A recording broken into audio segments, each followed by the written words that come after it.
നമസ്കാരം 9 മണി ഒറ്റനോട്ടത്തിലേക്ക് സ്വാഗതം. കേരളം നാളെ പോളിംഗ് ബൂത്തിലേക്ക്.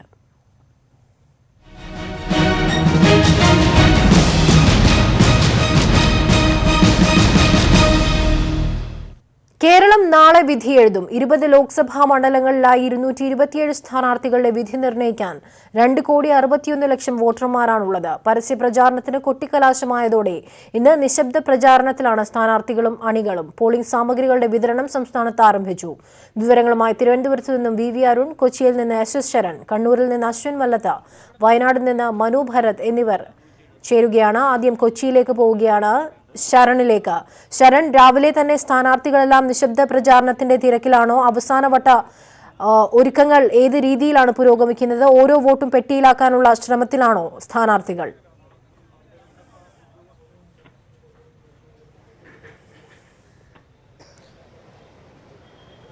അമീന, തീർച്ചയായിട്ടും തെരഞ്ഞെടുപ്പ് ഒരുക്കങ്ങളെല്ലാം തന്നെ പൂർത്തിയായി കഴിഞ്ഞിരിക്കുന്നു. ഇതോടൊപ്പം തന്നെ എടുത്തു പറയേണ്ട കാര്യം, സ്ഥാനാർത്ഥികളെല്ലാം തന്നെ ഇന്ന് നിശബ്ദ പ്രചാരണത്തിലാണ്. ഇതിനകം തന്നെ LDF സ്ഥാനാർത്ഥി P രാജീവ്, UDF സ്ഥാനാർത്ഥി ഹൈബി ഗിഡൻ, NDA സ്ഥാനാർത്ഥി അൽഫോൺസ് കണ്ണന്താനം ഇവരെല്ലാം തന്നെ പ്രചരണം ആരംഭിച്ചു കഴിഞ്ഞു. ഇവർ പ്രധാനമായും അവസാനവട്ടമായി വോട്ടുറപ്പിക്കാനുള്ള ശ്രമത്തിൽ തന്നെയാണ് സ്ഥാനാർത്ഥികൾ മുന്നോട്ട് പോകുന്നത്. നേരത്തെ നമ്മൾ ദൃശ്യങ്ങളിൽ കണ്ടിരുന്നതുമാണ്. അവസാനവട്ടമായി ആളുകളെ കണ്ട് വോട്ടുറപ്പിക്കാനുള്ള ശ്രമവുമായി സ്ഥാനാർത്ഥികൾ മുന്നോട്ട് പോയിക്കൊണ്ടിരിക്കുന്നു. ഏതായാലും മറ്റൊരു കാര്യം എടുത്തു പറയേണ്ടത്, ഞാനിപ്പോൾ നിൽക്കുന്നത് മഹാരാജാസ് കോളേജിലാണ്. ഇവിടെ നിന്നാണ് തൃപ്പൂണിത്തുറയിൽ നിയോജക മണ്ഡലത്തിലേക്കുള്ള പോളിംഗ് സാമഗ്രികൾ വിതരണം ചെയ്യുന്നത്. അവിടെയുള്ള ബൂത്തുകളിലേക്ക് ഇവിടെ നിന്നാണ് സാമഗ്രികൾ പ്രധാനമായും എത്തിക്കുന്നത്. നമുക്കറിയാം, എറണാകുളം ജില്ലയിൽ 24,86,705 വോട്ടർമാരാണ് ഉള്ളത്. ഇതോടൊപ്പം തന്നെ 18,645 കന്നി വോട്ടർമാരാണ് ഉള്ളത്. 131 മാതൃകാ പോളിംഗ് സ്റ്റേഷനുകളാണ് എറണാകുളം ജില്ലയിൽ പ്രവർത്തിക്കുന്നത്. ഇതിൽ വനിതകൾ കൈകാര്യം ചെയ്യുന്ന 14 പോളിംഗ് സ്റ്റേഷനുകളും ഒരുക്കിയിട്ടുണ്ട്. മറ്റൊരു പ്രധാനപ്പെട്ട കാര്യം, എറണാകുളം മണ്ഡലത്തിൽ മാത്രം 1,108 പോളിംഗ് ബൂത്തുകളും ചാലക്കുടി മണ്ഡലത്തിൽ മാത്രം 1,182 പോളിംഗ് ബൂത്തുകളുമാണ് ഉള്ളത്. 2,934 കൺട്രോളിംഗ് യൂണിറ്റുകളും പ്രവർത്തിക്കുന്നുണ്ട് ജില്ലയിൽ. VVPAT കുറിച്ചും എടുത്തു പറയേണ്ടതുണ്ട്. അതായത് 2,886 VVPAT മെഷീനുകളാണ് ഒരുക്കിയിട്ടുള്ളത്. 10% റിസർവ് വോട്ടിംഗ് മെഷീനുകളും ഒരുക്കിയിട്ടുണ്ട്. 21 പ്രശ്നബാധിത ബൂത്തുകളാണ് എറണാകുളം ജില്ലയിൽ റിപ്പോർട്ട് ചെയ്തിരിക്കുന്നത്. അതുകൊണ്ട് തന്നെ വലിയ രീതിയിലുള്ള സുരക്ഷാ ക്രമീകരണങ്ങളും ഒരുക്കിയിട്ടുണ്ട്. നമുക്കറിയാം, 4,179 പേരടങ്ങിയ പോലീസ് സേനയാണ് സുരക്ഷയ്ക്കായി നിയമിച്ചിരിക്കുന്നത്. സ്റ്റേഷനുകൾ കേന്ദ്രീകരിച്ച് പെട്രോളിംഗ് നടത്താൻ പ്രത്യേക പോലീസ് സംഘങ്ങളെയും നിയോഗിച്ചിട്ടുണ്ട്. ഇതിനു പുറമെ ഹോം ഗാർഡുകളുടെയും സ്പെഷ്യൽ പോലീസ് ഓഫീസർമാരുടെയും സേവനവും ഉറപ്പാക്കിയിട്ടുണ്ട്. കേന്ദ്രസേനയിലെ 27, കർണാടകയിൽ നിന്നും 100, മഹാരാഷ്ട്രയിൽ നിന്നും 27 പോലീസ് സേനാംഗങ്ങൾ ജില്ലയിൽ സുരക്ഷാ ഡ്യൂട്ടിക്ക് ഉണ്ടാകും. പ്രത്യേക പോലീസ് കൺട്രോൾ റൂമുകൾ പ്രവർത്തിക്കുന്നുണ്ട്. ഇത്തരത്തിലാണ് സുരക്ഷാ ക്രമീകരണങ്ങളും ഏർപ്പെടുത്തിയിരിക്കുന്നത്. ഏതായാലും എറണാകുളം ജില്ലയിൽ, പ്രത്യേകിച്ച് എറണാകുളം മണ്ഡലത്തിലെ സ്ഥാനാർത്ഥികളുടെ നിശബ്ദ പ്രചരണം പുരോഗമിക്കുകയാണ്. കൊച്ചിയിൽ നിന്നുള്ള വിവരങ്ങളാണ് SS ശരൺ നൽകിയത്. തിരുവനന്തപുരത്ത് നിന്ന് വി അരുൺ കൂടി ചേരുകയാണ്. അരുൺ, ശക്തമായ ത്രികോണ മത്സരം നടക്കുന്ന മണ്ഡലങ്ങളിൽ ഒന്നുകൂടിയാണ് തിരുവനന്തപുരം. UDF സ്ഥാനാർത്ഥി ശശി തരൂർ, LDF സ്ഥാനാർത്ഥി C ദിവാകരൻ, NDA സ്ഥാനാർത്ഥി കുമ്മനം രാജശേഖരൻ, ഇവർ മൂന്നുപേരും മികച്ച മത്സരം കാഴ്ചവെക്കുമെന്നുള്ള പ്രതീക്ഷയിൽ തന്നെയാണ് രാഷ്ട്രീയ കേരളമുള്ളത്. തിരുവനന്തപുരത്തേക്ക് തന്നെയാണ് കണ്ണുകളെല്ലാം ഉള്ളതും. എങ്ങനെയാണ് തിരുവനന്തപുരത്തെ ഒരു തിരഞ്ഞെടുപ്പ് ഒരുക്കങ്ങൾ? പോളിംഗ് സാമഗ്രികളുടെ വിതരണം പൂർത്തിയായിട്ടുണ്ടോ? വിവരങ്ങൾ.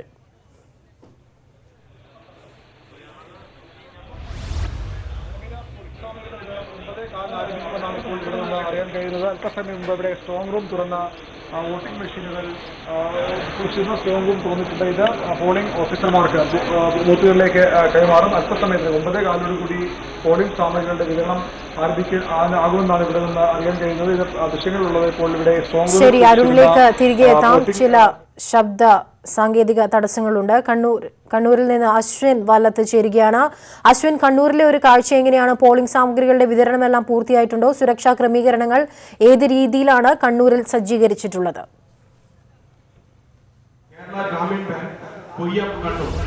അമീന, ഞാനിപ്പോൾ നിൽക്കുന്നത് കണ്ണൂർ മുനിസിപ്പൽ ഹൈസ്കൂളിലാണ്. ഇവിടെ പോളിംഗ് സാമഗ്രികളുടെ വിതരണം രാവിലെ 8 മണി മുതൽ തന്നെ തുടങ്ങിയിരിക്കുന്നു.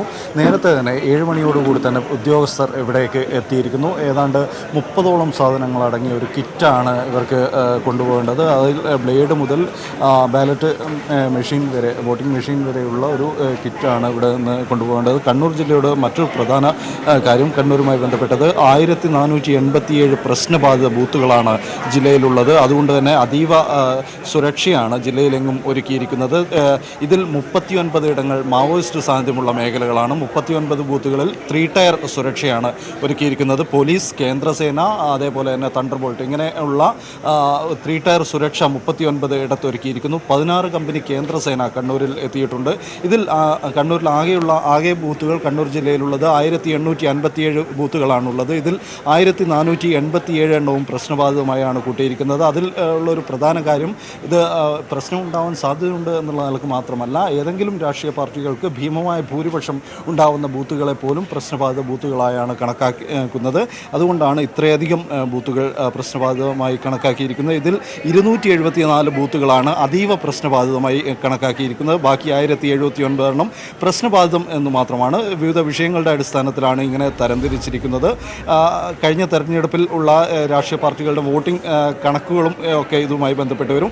ഇതിൽ നേരത്തെ പറഞ്ഞ മാവോയിസ്റ്റുകൾ തെരഞ്ഞെടുപ്പ് ബഹിഷ്കരിക്കണം എന്ന് ആഹ്വാനം ചെയ്ത അടക്കമുള്ള 39 സ്ഥലങ്ങൾ അതീവ പ്രശ്നബാധിത ബൂത്തുകൾ ആയി തന്നെ കണക്കാക്കിയിരിക്കുന്നു. ഈ ബൂത്തുകളിൽ കേന്ദ്രസേനയും അതേപോലെ തന്നെ CRPF-ഉം തണ്ടർബോൾട്ടും ഒക്കെ അടങ്ങുന്ന വലിയൊരു സുരക്ഷാ സംവിധാനം തന്നെ ഉണ്ടാവും. ഒപ്പം വീഡിയോ സർവൈലൻസ്, ഈ അതീവ പ്രശ്നബാധിത ബൂത്തുകളിലെല്ലാം വീഡിയോ സർവൈലൻസ് ഉണ്ടാവും.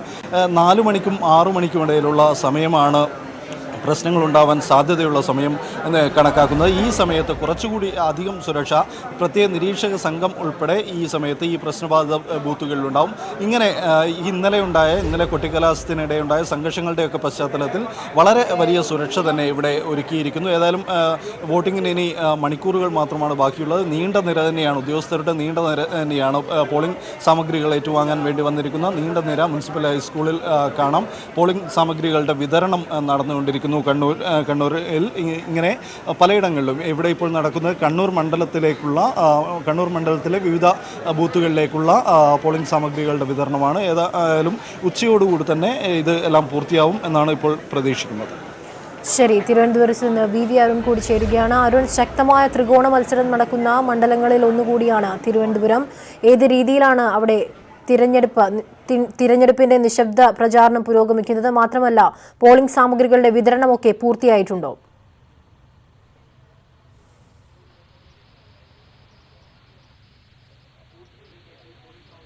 തന്നെയാണ് തിരുവനന്തപുരം. അതിന്റെ എല്ലാ വീറും വാശിയും ഈ ഇവിടുത്തെ പ്രചരണത്തിലും കാണുന്നുണ്ട്. ഇന്ന് നിശബ്ദ പ്രചരണം പുരോഗമിക്കുന്നു. രാവിലെ NDA സ്ഥാനാർത്ഥി കുമ്മനം രാജശേഖരൻ വെളുപ്പാൻ രാവിലെ 5:05 തന്നെ പ്രചരണം ആരംഭിച്ചു. റെയിൽവേ സ്റ്റേഷനുകളിലെത്തിയാണ് അദ്ദേഹം വോട്ട് അഭ്യർത്ഥിച്ചത്. അതിനുശേഷം അദ്ദേഹം പ്രഭാത സവാരിക്ക് എത്തുന്ന ആൾക്കാരെ കാണാനായി മ്യൂസിയത്തും പോയി. അതിനുശേഷം C. ദിവാകരൻ തന്റെ വീടിനടുത്തുള്ള ബന്ധുവീടുകളിലായിരുന്നു രാവിലത്തെ പ്രചരണം. അദ്ദേഹവും റെയിൽവേ സ്റ്റേഷനുകളിൽ സന്ദർശനം നടത്തുന്നുണ്ട്. UDF സ്ഥാനാർത്ഥി ശശി തരൂറും അല്പസമയത്തിനകം സജീവമാകും. ഏതായാലും പോളിംഗ് സാമഗ്രികളുടെ വിതരണം 9:15 കൂടി ആരംഭിക്കാനാകുമെന്നാണ് പ്രതീക്ഷ. ഞാനിപ്പോൾ ഉള്ളത് നിയമമണ്ഡലത്തിലെ വിതരണ കേന്ദ്രമായ സ്വാതിനാൾ സംഗീത കോളേജിലാണ്. ഇവിടെ സ്ട്രോങ് റൂമിൽ തുറന്ന വോട്ടിംഗ് മെഷീനുകൾ വിതരണത്തിന് തയ്യാറെടുത്തു കഴിഞ്ഞു. നമുക്ക് ദൃശ്യങ്ങളിൽ കാണാം. 2 ബാലറ്റ് യൂണിറ്റുകളും ഒരു VVPAT മെഷീനും ഒരു കൺട്രോൾ യൂണിറ്റും അടങ്ങിയതാണ് ഒരു യൂണിറ്റ് വോട്ടിംഗ് ഉപകരണം. ഇത് അല്പസമയത്തിനകം ഇവിടെ കൈമാറും. 9:15 കൂടി ഉദ്യോഗസ്ഥർക്ക് വോട്ടിംഗ് മെഷീൻ അടക്കമുള്ള പോളിംഗ് സാമഗ്രികൾ കൈമാറാനാകുമെന്നാണ് പ്രതീക്ഷ. വലിയ സുരക്ഷാ സന്നാഹങ്ങളും ക്രമീകരണങ്ങളും മണ്ഡലത്തിൽ ഏർപ്പെടുത്തിയിട്ടുണ്ട്. പോളിംഗ് സ്റ്റേഷനുകളിലും വോട്ടിംഗ് മെഷീനുകൾ സൂക്ഷിച്ചിരിക്കുന്ന സ്ട്രോങ് റൂമിലുമൊക്കെ വലിയ സന്നാഹങ്ങളും ഏർപ്പെടുത്തിയിട്ടുണ്ട്. ഉദ്യോഗസ്ഥരും തയ്യാറാണ്. അല്പസമയത്തിനകം വിതരണം ആരംഭിക്കും. ഉദ്യോഗസ്ഥർ തന്നെ ഇവിടെ ഉണ്ട്. അവരോട് നമുക്ക് കാര്യങ്ങൾ ചോദിക്കും. എങ്ങനെയാണ് ഇത്, എപ്പോഴാണ് വിതരണം ആരംഭിക്കുന്നത്? 9 മണിക്ക് ശേഷം വിതരണം ചെയ്യാനാണ് തീരുമാനിച്ചിരിക്കുന്നത്. ബൂത്തിന്റെ അനൗൺസ്മെന്റ്. എത്ര മെഷീനാണ് ഇവിടെ നമുക്ക് കൊടുക്കുന്നത്? ഇവിടെ നിയമമണ്ഡലത്തിലെ 180 ബൂത്തുകളിലേക്കാണ് മെഷീനും മറ്റ് സാമഗ്രികൾ ഇവിടെ നിന്ന് വിതരണം ചെയ്യുന്നത്. അതിന് വിതരണം ചെയ്യാനായിട്ട് 15 ടേബിളാണ് ഇവിടെ അറേഞ്ച് ചെയ്തിട്ടുള്ളത്. തിരുവനന്തപുരത്തും ആറ്റിങ്ങലും കൂടുതൽ സ്ഥാനാർത്ഥികളുണ്ട്, 17ഉം 19. അപ്പോൾ എങ്ങനെയാണ് അവിടേക്കുള്ള ഈ മെഷീൻ്റെ വിതരണവും ബാലറ്റ് യൂണിറ്റൊക്കെ എങ്ങനെയാണ്? 2 ബാലറ്റ് യൂണിറ്റുകളാണ് അറേഞ്ച് ചെയ്തിട്ടുള്ളത്. രണ്ടാമത്തെ യൂണിറ്റിൽ 2 കാൻഡിഡേറ്റ്സ് ആണ് സെറ്റ് ചെയ്തിരിക്കുന്നത്, നോട്ട് ഉൾപ്പെടെ 2 എണ്ണം. അങ്ങനെ 18. തിരുവനന്തപുരം ഒരു മെഷീൻ കേടായാൽ എന്തൊക്കെ സംവിധാനങ്ങൾ പകരം? സെക്ടറൽ ഓഫീസർമാരെ നിയോഗിച്ചിട്ടുണ്ട്. അവരുടെ കൈവശം സ്പെയർ റിസർവ് മെഷീൻസും കൊടുത്തിട്ടുണ്ട്. എവിടെയാണ് കേടാവുന്നത് അതനുസരിച്ച് മാറ്റുന്ന ക്രമീകരണം വരുത്തിയിട്ടുണ്ട്. ഈ വിവിപാറ്റ് മെഷീൻ്റെ ഒരു കണക്ക് എങ്ങനെയാണ്? അതിൻ്റെ ഒരു ക്രമീകരണങ്ങൾ എങ്ങനെയാണ്? അതിന് പ്രത്യേകിച്ച് ക്രമീകരണം ഇല്ല. അതിനെന്തെങ്കിലും തകരാറുണ്ടെങ്കിൽ മാറ്റാം, ഏർപ്പെടുത്തിയിട്ടുണ്ട്. എല്ലാത്തിനും റിസർവ് വെച്ചിട്ടുണ്ട്. എല്ലാ യൂണിറ്റിനും റിസർവ് വെച്ചിട്ടുണ്ട്. Ballot unit, control unit, VVPAT എല്ലാത്തിനും റിസർവ് ഉണ്ട്. അമീന, ഇതാണ് തിരുവനന്തപുരത്തും ആറ്റിങ്ങലിലും 2 ബാലറ്റ് യൂണിറ്റുകൾ ഉപയോഗിക്കും. കാരണം തിരുവനന്തപുരത്ത് 17 സ്ഥാനാർത്ഥികളും പിന്നെ നോട്ടയും, അങ്ങനെ 18 സ്ഥാനാർത്ഥികൾക്കുള്ള സജ്ജീകരണങ്ങൾ വേണം. ആറ്റിങ്ങലിലാണെങ്കിൽ 19 സ്ഥാനാർത്ഥികളുണ്ട്, നോട്ടയും കൂടെ 20. അങ്ങനെ 2 ബാലറ്റ് യൂണിറ്റുകളാണ് ഇവിടെ ഉപയോഗിക്കുന്നത്. മെഷീനുകൾ കേടുവന്നാൽ അല്ലെങ്കിൽ കൺട്രോൾ യൂണിറ്റോ വിവിപാറ്റ് മെഷീനോ കേടുവന്നാൽ അതിന് പകരം സംവിധാനങ്ങളും ഏർപ്പെടുത്തിയിട്ടുണ്ട്. 9:15 തന്നെ ഇവിടെ ഈ മെഷീൻ ഉൾപ്പെടെയുള്ള പോളിംഗ് സാമഗ്രികളുടെ വിതരണം ആരംഭിക്കുമെന്നാണ് ഇവിടെ നിന്ന് അറിയാൻ കഴിയുന്നത്. അതിനുശേഷം ഉച്ചയോടുകൂടി എല്ലാ ബൂത്തുകളിലേക്കും 2716 ബൂത്തുകളാണ് തിരുവനന്തപുരം ജില്ലയിലുള്ളത്. ആറ്റിങ്ങൽ, തിരുവനന്തപുരം മണ്ഡലങ്ങളായി 2716 ബൂത്തുകളാണുള്ളത്. ഈ ബൂത്തുകളിലേക്ക് ഉച്ചയോടുകൂടി തന്നെ പോളിംഗ് സാമഗ്രികൾ എത്തിക്കും. ഒരു കിറ്റ്, ഈ മെഷീനും പുറമെ ഒരു കിറ്റുണ്ട്, 24 സാധനങ്ങൾ അടങ്ങിയ ഒരു പോളിംഗ് കിറ്റുണ്ട്. അതും ഉദ്യോഗസ്ഥർക്ക് അല്പസമയത്തിനകം കൈമാറും. വൈകിട്ടോടുകൂടി തന്നെ ബൂത്തുകൾ സജ്ജീകരിക്കാനാകുമെന്ന പ്രതീക്ഷയിലാണ് ഉദ്യോഗസ്ഥർ ഉള്ളത്. നാളെ രാവിലെ 6 മണിക്ക് മോക്ക് പോൾ ആരംഭിക്കും. അതിനു മുന്നോടിയായി ജില്ലയിലെ 2 മണ്ഡലങ്ങളിലെയും മുഴുവൻ ബൂത്തുകളും സജ്ജമാകും. പോളിംഗ് സാമഗ്രികളുടെ വിതരണം അല്പസമയത്തിനകം ആരംഭിക്കും. മീന. ശരി അരുൺ, ഇപ്പോൾ വയനാട്ടിൽ നിന്ന് മനു ഭരത് കൂടി ചേരുകയാണ്. മനു, രാഹുൽ ഗാന്ധിയുടെ വരവോടുകൂടി ദേശീയ ശ്രദ്ധ ആകർഷിച്ച മണ്ഡലമാണ് വയനാട്. വയനാട്ടിലെ ഒരുക്കങ്ങൾ ഏത് രീതിയിലാണ്? പ്രത്യേകിച്ചും മാവോയിസ്റ്റ് ഭീഷണി നിലനിൽക്കുന്നുണ്ട്. മാവോയിസ്റ്റുകൾ തിരഞ്ഞെടുപ്പ് ബഹിഷ്കരിക്കണമെന്ന ആഹ്വാനവുമായി രംഗത്തെത്തിയ സാഹചര്യങ്ങളൊക്കെ നമ്മൾ കണ്ടതാണ്. പോളിംഗ് സാമഗ്രികളുടെ വിതരണം എങ്ങനെ പുരോഗമിക്കുന്നു? സുരക്ഷാ ക്രമീകരണങ്ങൾ എങ്ങനെയാണ്?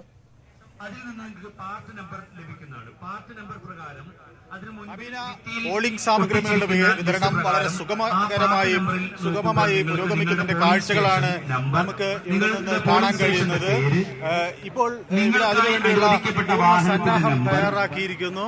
നിങ്ങൾ ഏത് കൗണ്ടറിൽ നിന്നുമാണോ പോളിംഗ് മെറ്റീരിയൽസ് 1311 ബൂത്തുകളാണ് ഈ വയനാട് മണ്ഡലത്തിൽ ഉള്ളത്. ഇത് 2 ഇടങ്ങളിലായാണ് ഇതിന്റെ മൊബൈൽ നമ്പർ എന്നീ വിവരങ്ങൾ സാമഗ്രികൾ വിതരണം ചെയ്യുന്നത്. MJ ഹൈസ്കൂളിലെ ജൂബിലി ഹാളിലാണ് സുൽത്താൻപേരി മണ്ഡലത്തിലെ സാധനങ്ങൾ വിതരണം ചെയ്യുന്നത്. അതുപോലെ SDMLP സ്കൂളിലാണ് കൽപ്പറ്റ മണ്ഡലത്തിലെ 575 പോളിംഗ് സ്റ്റേഷനുകളാണ് വയനാട് ജില്ലയിൽ ഉള്ളത്. ഇതിൽ 72 ബൂത്തുകൾ അതീവ ജാഗ്രതാ ബൂത്തുകളാണ്. പോളിംഗ് സ്റ്റേഷനുകളിൽ 46 അതിസൂക്ഷ്മ നിരീക്ഷകരുണ്ടാകും. ഇതിനു പുറമെ 12 നിരീക്ഷണ സ്ക്വാഡുകൾ, 9 ഫ്ലൈയിംഗ് സ്ക്വാഡുകൾ എന്നിവയുണ്ടാകും. 23 പോളിംഗ് സ്റ്റേഷനുകളിൽ നിന്ന് ലൈവ് വെബ്കാസ്റ്റ് സൗകര്യമുണ്ട്. മാനന്തവാടിയിൽ 173 ബൂത്തുകളാണുള്ളത്. ബത്തേരിയിൽ 215, കൽപ്പറ്റയിൽ 187, തിരുവനമ്പാടിയിൽ 174, ഏറനാട് 159, അതുപോലെ നിലമ്പൂരിൽ 199, വണ്ടൂരിൽ 204 ബൂത്തുകളുമാണ് ഉള്ളത്. വയനാട് മണ്ഡലത്തിൽ 6,73,000 പുരുഷ വോട്ടർമാരും 6,84,000 സ്ത്രീ വോട്ടർമാരുമാണ് ഉള്ളത്. അങ്ങനെ 13,57,000 വോട്ടർമാരാണ് ഈ മണ്ഡലത്തിൽ അവരുടെ സമ്മതിദാന അവകാശം വിനിയോഗിക്കേണ്ടത്. 1311 ബൂത്തുകളിലായാണ് ഇവർ അവരുടെ സമ്മതിദാന അവകാശം രേഖപ്പെടുത്തേണ്ടത്. ഏതായാലും അതീവ സുരക്ഷാ മേഖലയാണ് വയനാട്. കാരണം രാഹുൽ ഗാന്ധി പോലുള്ളൊരു താരപരിവേഷമുള്ള സ്ഥാനാർത്ഥി ഇവിടെ മത്സരിക്കുന്നു. ഒപ്പം തന്നെ മാവോയിസ്റ്റ് ആക്രമണം ഉണ്ടായ സ്ഥലം എന്ന തരത്തിൽ, അല്ലെങ്കിൽ അത്തരം മാവോയിസ്റ്റ് ഭീഷണികൾ നിലനിൽക്കുന്ന ഒരു സ്ഥലം എന്ന തരത്തിൽ ഇത് വലിയ സുരക്ഷയാണ് ഒരുക്കിയിരിക്കുന്നത്. മറ്റൊരു പ്രധാന കാര്യം, തെരഞ്ഞെടുപ്പ് ബഹിഷ്കരിക്കണം എന്നൊരു ആവശ്യം മാവോയിസ്റ്റുകൾ നൽകുന്നുണ്ട്. അതുകൊണ്ട് ആ പ്രദേശങ്ങളിലെല്ലാം തന്നെ തണ്ടർബോൾട്ട് ഉൾപ്പെടെയുള്ള സേനയുടെ ശക്തമായ പരിശോധനകൾ നിരന്തരം ഉണ്ട്. തണ്ടർബോൾട്ട് നേരത്തെ തന്നെ പ്രദേശത്ത് തന്നെ ഉൾപ്രദേശങ്ങളിൽ ക്യാമ്പ് ചെയ്തിട്ടുണ്ട്. അവിടെയെല്ലാം തന്നെ ശക്തമായ പരിശോധനകളും അതുപോലെ തന്നെ പോലീസിന്റെ നിരീക്ഷണവും ഉണ്ടായിരിക്കും. കുറിച്യാട് എന്ന സ്ഥലത്ത് കുട്ടിയാൽത്തൂർ എന്ന സ്ഥലത്താണ് ഏറ്റവും വിദൂരമായുള്ള ബൂത്തുകളുള്ളത്. അവിടേക്കെല്ലാം ഉള്ള സാമഗ്രികളുടെ വിതരണമെല്ലാം ഇവിടെ നിന്ന് നടക്കുന്നു. കുറിച്ചാരന്മല കൽപ്പറ്റയിൽ നിന്ന് 20 കിലോമീറ്റർ അകലെയാണ്. അത്തരത്തിൽ മുതൽ 18 വരെ കൗണ്ടറുകളും ശരി, മനോഭരതാണ് വയനാട്ടിൽ നിന്നുള്ള വിവരങ്ങൾ നൽകിക്കൊണ്ടിരിക്കുന്നത്. റിപ്പോർട്ടർമാരിലേക്ക് മടങ്ങിയെത്താം. ഇപ്പോൾ നിശബ്ദ പ്രചാരണ ദിവസമായ ഇന്ന് രാവിലെ തന്നെ പ്രചാരണം ആരംഭിച്ച അവസാനവട്ട വോട്ട് ഉറപ്പിക്കാനുള്ള തിരക്കിലാണ് മുന്നണി സ്ഥാനാർത്ഥികൾ. ഞങ്ങളുടെ വിവിധ ബ്യൂറോകൾ തയ്യാറാക്കിയ റിപ്പോർട്ടുകളിലേക്ക്. ശക്തമായ ത്രികോണ മത്സരം നടക്കുന്ന തിരുവനന്തപുരത്തെ LDF സ്ഥാനാർത്ഥി സി ദിവാകരനാണ് ഇപ്പോൾ നമ്മോടൊപ്പം ഉള്ളത്. അദ്ദേഹം രാവിലെ അദ്ദേഹത്തിന്റെ വീടിനടുത്തുള്ള ബന്ധുക്കളോട് വോട്ട് ചോദിച്ചിറങ്ങിയിരിക്കുകയാണ്. സാർ, എങ്ങനെയുണ്ട് ഈ നിശബ്ദ പ്രചാരണ ദിവസത്തിൽ താങ്കളുടെ പ്രവർത്തനങ്ങൾ? ഞാൻ വിട്ടുപോയ കുറച്ച് വീടുകളുണ്ട്. അവർ വലിയ പരാതി എന്നെ അപൂർവമായിട്ട് അവർ കിട്ടാറുള്ളൂ. ഇപ്പോഴെങ്കിലും അവർ വന്നില്ലല്ലോ എന്നൊരു പരാതി എൻ്റെ ബന്ധുക്കൾ, അടുത്ത ബന്ധുക്കൾ. ഞാൻ ഈ വീട്ടിലെ ഈ മുറുകിലേക്കാണ് ഞാൻ വളർന്നത്. അപ്പോൾ അത് അവരെ കാണണം എന്ന് തോന്നി. ഈ 40 ദിവസത്തെ നീണ്ടു നിന്ന പ്രചാരണം ഏതാണ്ട് അവസാന ഘട്ടത്തിൽ അവസാനിച്ചിരിക്കുന്നു. നാളെ തിരുവനന്തപുരം വോട്ടിടുകയാണ്. എന്താവും താങ്കളുടെ പ്രതീക്ഷ? നല്ല ഭൂരിപക്ഷത്തിൽ ഞാൻ ജയിക്കുക. പ്രതീക്ഷയല്ല, ജയിക്കുക. നല്ല ഭൂരിപക്ഷമായി. കുട്ടിക്കലാശം തന്നെ ഭയങ്കര പെർഫോമൻസ് ആയിരുന്നു ഇന്നലെ പേരുക്കടയിൽ. ഞങ്ങളുടെ ആയിരുന്നു നമ്പർ 1. അപ്പോൾ അതുകൊണ്ട് പല കാരണങ്ങളാൽ ഉറച്ച വിജയമാണ്. നമസ്കാരം. തീർച്ചയായും ഇത് തന്നെയാണ് അദ്ദേഹം പറയുന്നത്. രാവിലെ വീടിനടുത്തുള്ള ബന്ധുവീടുകൾ കയറി അദ്ദേഹം വോട്ട് ഉറപ്പിക്കുന്ന തിരക്കിലാണ് സി ദിവാകരൻ. മറ്റ് തിരുവനന്തപുരം സ്ഥാനാർത്ഥികളും രാവിലെ കുമ്മനം രാജശേഖരൻ മ്യൂസിയം അടക്കമുള്ള സ്ഥലങ്ങളിലെത്തി മറ്റ് വ്യക്തികളുമായി സന്ദർശനം നടത്തി വോട്ടുറപ്പിക്കുന്ന തിരക്കിലാണ്. ശശി തരൂർ 9 മണിയോടുകൂടി അദ്ദേഹം മറ്റു മണ്ഡലങ്ങളിലെ വ്യക്തികളുമായി കൂടിക്കാഴ്ച നടത്തും. ഏതായിരുന്നാലും ഈ നിശബ്ദ പ്രചാരണ ദിവസത്തിലും സ്ഥാനാർത്ഥികളെല്ലാം രാവിലെ മുതൽ സജീവമാണ്. എല്ലാ സ്ഥാനാർത്ഥികളും തങ്ങളുടെ വോട്ട് അവസാന ലാപ്പിൽ ഉറപ്പിക്കാനുള്ള ശ്രമത്തിലാണ്. ഇപ്പോൾ തിരുവനന്തപുരത്തെ കാഴ്ചകൾ നമുക്ക് ഈ ഒരു വസ്തുതയാണ് പറയാനുള്ളത്. തിരുവനന്തപുരത്തു നിന്നും ക്യാമറാമാൻ കൃഷ്ണപ്രസാദിനൊപ്പം VS അനു, ന്യൂസ് 18. ഇനി ആലപ്പുഴ മണ്ഡലത്തിലെ UDF സ്ഥാനാർത്ഥി ഷാനിമോൾ ഉസ്മാനുമായി സംസാരിച്ച് നമ്മളുടെ പ്രതിനിധി VV വിനോദ് തയ്യാറാക്കിയ റിപ്പോർട്ടിലേക്ക്. നിശബ്ദ പ്രചരണത്തിന്റെ മണിക്കൂറുകളാണ്. ആലപ്പുഴയിലെ UDF സ്ഥാനാർത്ഥി ഷാനിമോൾ ഉസ്മാനാണ് നമുക്കൊപ്പമുള്ളത്. എങ്ങനെയാണ് ഇന്നത്തെ പരിപാടികൾ? ഇന്നത്തെ പരിപാടികൾ പരമാവധി ആളുകളെ കാണുക എന്നുള്ളതാണ് സ്ഥാനാർത്ഥി. നിശബ്ദ പ്രചരണം എന്ന് പറഞ്ഞിട്ടൊരു മാറ്റമില്ല. സ്ഥാനാർത്ഥി ഇന്നലെ വരെ ചെയ്തു തന്നെ ഇന്നും തുടരും. ആളുകളെ കാണാൻ പിന്നെ പരസ്യമായിട്ട് സംസാരിക്കുന്നില്ല, മൈക്കില്ല എന്നുള്ളതേ ഉള്ളൂ. ഇന്നിപ്പോൾ ആളുകളെ കാണാനായിട്ട് രാവിലെ പിന്നെ കോൺവെൻറ്റുകളിൽ പോകുന്നുണ്ട്, വീലിംഗ് ഷെഡുകളിൽ പോകണം, പിന്നെ പാർട്ടി കമ്മിറ്റി നിശ്ചയിക്കുന്ന സ്ഥലങ്ങളിലെല്ലാം പോകും. ഇതുവരെയുള്ള പ്രവർത്തനം എങ്ങനെയാണ്? സംഘടനാ സംവിധാനം അതീവ എന്താണ് നമുക്ക് പ്രത്യേകം ശ്രദ്ധിച്ച് പറയാൻ കഴിയും. ഐക്യ ജനാധിപത്യ മുന്നണി പഴുതുകൾ അടച്ചിട്ടുള്ള ഒരു സംവിധാനമാണുള്ളത്. അത് ജില്ലാ തലത്തിൽ മാത്രമല്ല, താഴെ ബൂത്ത് തലത്തിൽ വരെ കൃത്യമായി അത് പ്രവർത്തിക്കുന്നുണ്ട്. മുന്നണി സംവിധാനം നന്നായി ഫംഗ്ഷൻ ചെയ്തു. 101% മുന്നണി സംവിധാനമൊക്കെ ഏറ്റവും ഭംഗിയായിട്ട് ഡേ 1 മുതൽ ഇന്ന് വരെ ഭംഗിയായിട്ട് തന്നെ. എത്ര വോട്ടിന് ജയിക്കുന്നു? അത്തരം കാര്യങ്ങൾ നല്ല KC വേണുഗോപാലിൻ്റെ സിറ്റിംഗ് സീറ്റാണ്. സിറ്റിംഗ് സീറ്റ് നിലനിർത്തും, നല്ല ഭൂരിപക്ഷത്തിൽ ജയിക്കും. അത്തരം കാര്യങ്ങളെക്കുറിച്ച് പറയാനുള്ള സമയം ഇനിയും 24 മണിക്കൂർ കഴിഞ്ഞ് നമ്മളുണ്ടല്ലോ. തീർച്ചയായും തികഞ്ഞ ആത്മവിശ്വാസത്തിലാണ് ആലപ്പുഴയിലെ UDF സ്ഥാനാർത്ഥി. ഇന്നും പ്രചരണമുണ്ട്. പ്രധാന വ്യക്തിത്വങ്ങളെയും പ്രധാനപ്പെട്ട ഇടങ്ങളിലും എത്തിയാണ് പ്രചരണം നടത്തുക. മണിക്കൂറുകൾക്ക് ശേഷം പോളിംഗ് ബൂത്തിലേക്ക് പോകുന്നു. വലിയ ആത്മവിശ്വാസത്തിൽ തന്നെയാണ് ആലപ്പുഴയിൽ UDF ക്യാമ്പ്. പരസ്യ പ്രചാരണത്തിന് കൊടിയിറങ്ങുമ്പോൾ കേരളം എങ്ങോട്ട് ചായുമെന്നുള്ള കാര്യം പ്രവചനാതീതമായി തുടരുകയാണ്. എന്തായാലും കേരളം നാളെ വിധിയെഴുതും. 20 ലോക്സഭാ മണ്ഡലങ്ങളിലായി 227 സ്ഥാനാർത്ഥികളുടെ വിധി നിർണ്ണയിക്കാൻ 2,61,00,000 വോട്ടർമാരാണുള്ളത്. പരസ്യ പ്രചാരണത്തിന് കൊട്ടിക്കലാശമായതോടെ ഇന്ന് നിശബ്ദ പ്രചാരണത്തിലാണ് സ്ഥാനാർത്ഥികളും അണികളും. വിവിധ മേഖലകളിൽ നിന്ന് നമ്മളുടെ പ്രതിനിധികൾ ചേരുകയാണ്. ആദ്യം തിരുവനന്തപുരത്തേക്ക് പോവുകയാണ്. VV അരുണിലേക്ക്. അരുൺ, 9 മണിയോടുകൂടി വോട്ടിംഗ് മെഷീനുകളുടെ വിതരണം ആരംഭിക്കുമെന്നാണ് നേരത്തെ അരുൺ തന്നെ സൂചിപ്പിച്ചത്. വോട്ടിംഗ് മെഷീനുകളുടെ വിതരണം ആരംഭിച്ചു കഴിഞ്ഞിട്ടുള്ളോ? അത് സംബന്ധിച്ച വിവരങ്ങൾ.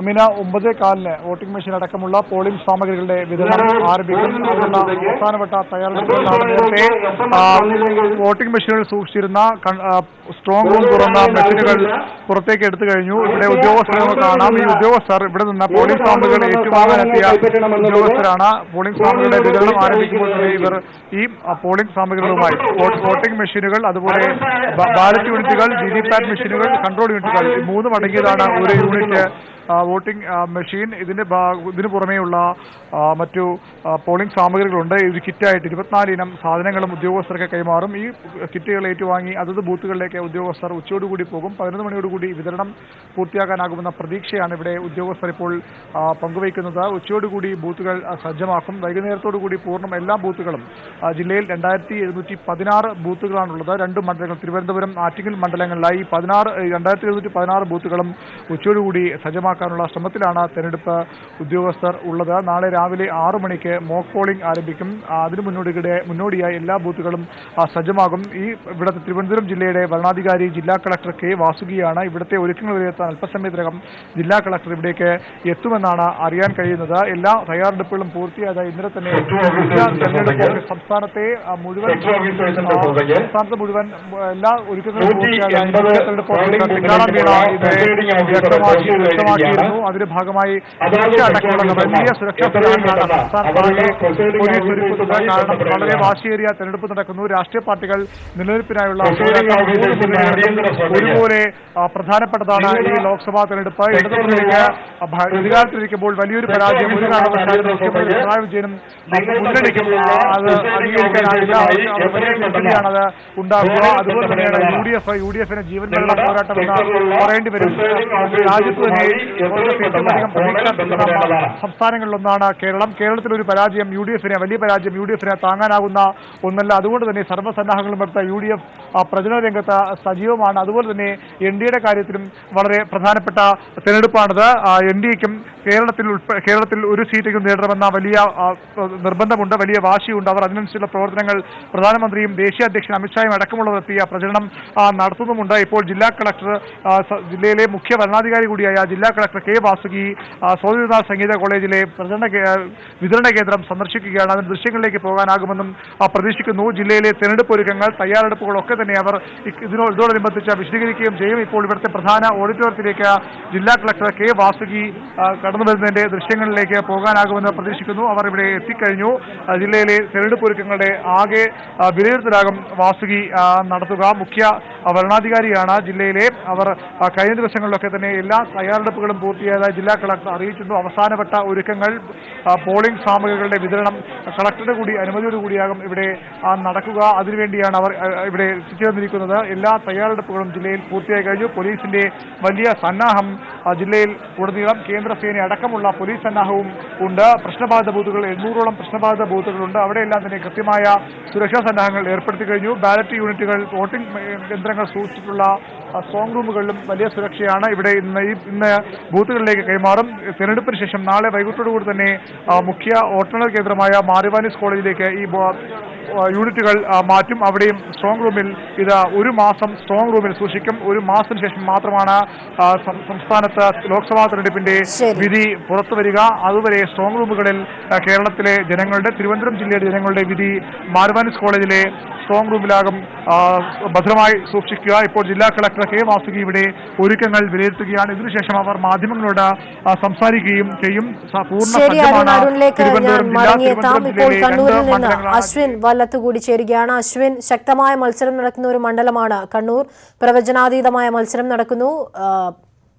ഇടതുപക്ഷത്തിന്റെ സ്ഥാനാർത്ഥി പി കെ ശ്രീമതി, കോൺഗ്രസിന്റെ കെ സുധാകരൻ, BJPയുടെ CK പത്മനാഭൻ എന്നിവർ മത്സരിക്കുന്ന മണ്ഡലമാണ് കണ്ണൂർ. കണ്ണൂരിലെ അവസാനവട്ട ഒരുക്കങ്ങൾ എങ്ങനെ പുരോഗമിക്കുകയാണ്? പ്രത്യേകിച്ചും ഏറെക്കുറെ പ്രശ്നബാധിത ബൂത്തുകൾ ഉള്ള ഒരു സ്ഥലം കൂടിയാണ് കണ്ണൂർ. അവിടുത്തെ ഒരു സുരക്ഷാ ക്രമീകരണങ്ങൾ അതെല്ലാം ഏത് രീതിയിലാണ് ഒരുക്കിയിട്ടുള്ളത്?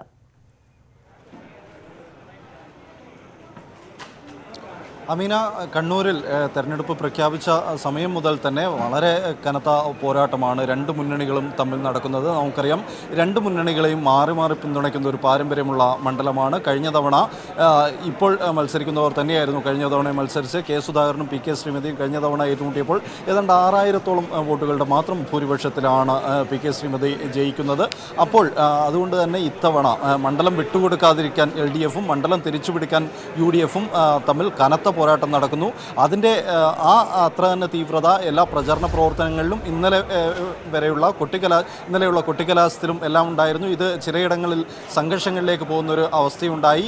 ഇവിടെ മൊത്തത്തിൽ കണ്ണൂർ ജില്ലയിൽ തന്നെ പറയുകയാണെങ്കിൽ കണ്ണൂർ ജില്ലയിൽ 3 മണ്ഡലങ്ങളാണ് വരുന്നത്. വടകര, അതേപോലെ കാസർഗോഡ്, കണ്ണൂർ മണ്ഡലങ്ങളാണ് കണ്ണൂർ ജില്ലയിൽ വരുന്നത്. ഈ കണ്ണൂർ ജില്ലയിൽ ആകെയുള്ളത് 1857 ബൂത്തുകളാണ്. ഇതിൽ 1487 ബൂത്തുകളും പ്രശ്നബാധിതമായി കണക്കാക്കുന്ന ജില്ല കൂടിയാണ് കണ്ണൂർ. അങ്ങനെ ഒരു പ്രത്യേകത കൂടി കണ്ണൂർ ജില്ലയ്ക്കുണ്ട്.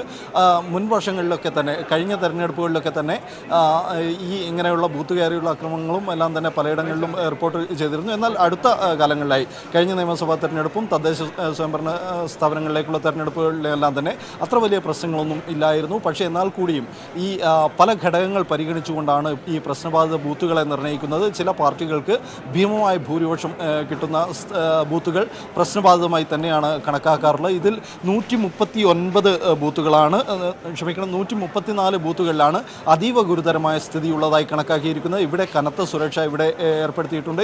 ഇതിൽ ഈ 1857 ബൂത്തുകളിൽ 1448 ഇടങ്ങളിലും വീഡിയോ സർവൈലൻസ് വെബ്കാസ്റ്റിംഗ് സംവിധാനം ഏർപ്പെടുത്തിയിട്ടുണ്ട്.